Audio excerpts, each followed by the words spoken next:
no, was it Titaro, Shitara for Sito, Teleco, while last and Laxo to Titaribe, and no to Nobe, Panalo Jogo. না ভাই তোর হাতে তো কারোর হাতে তো প্লাস 1 লাখ 60 পেজ যায়। হ্যাঁ ঠিক আছে একটু না ভাই ফেকতাম না last and Laxo Toro গরিবে দিন দেয় আনল দিতাম নাই বন্ধু দাম অনুযায়ী গরু বডি আছে সুন্দর আছে দেখো লাগু জুবাইর গরু ভাই তো দুনো তো পছন্দই ওই যে তোর 1 লাখ 70 চললো দিলে কি আর করছুন দূর দূর করে লেখলে গরু সুন্দর আছে চলে চল ট্যাগ হিসাব করে দিয়ে গরু আরেক তুলে দিতে যাইবো বন্ধু গরু তোর ঠিকানা দিয়ে গাড়ি তুলে দি তোরা গরু বেলো জিতুস হয় বন্ধু তুইও বহুত কষ্ট করবস ঠিক আছে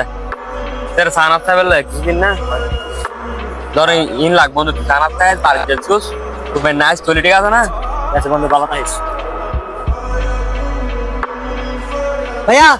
একটু দাঁড়ান আপনাদের সাথে আমার কথা আছে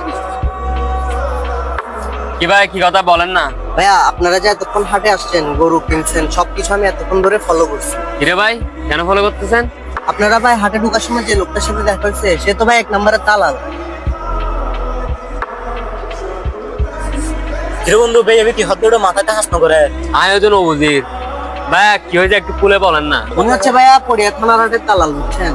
উনি গরুটা মালিক থেকে 1.5 লাখ টাকা ডিল করে আপনাদের কাছে 1,70,000 টাকা বিক্রি করছে এমনকি 20,000 টাকা উনি কমিশন খাচ্ছে কিরে ওডো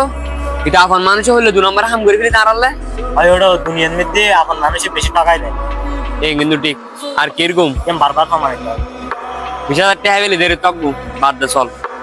কোরবানির পশুর বাজারে অনেক অসাধু দালাল থাকে, তারা ক্রেতা ও বিক্রেতার মাঝখানে থেকে অতিরিক্ত টাকা হাতিয়ে নেয়। তাই গরু কেনার আগে নিজে যাচাই করুন, মালিকের সাথে সরাসরি কথা বলুন এবং সচেতন থাকুন। দালালের ফাঁদ থেকে সাবধান, সচেতন থাকুন, প্রতারণা থেকে বাঁচুন।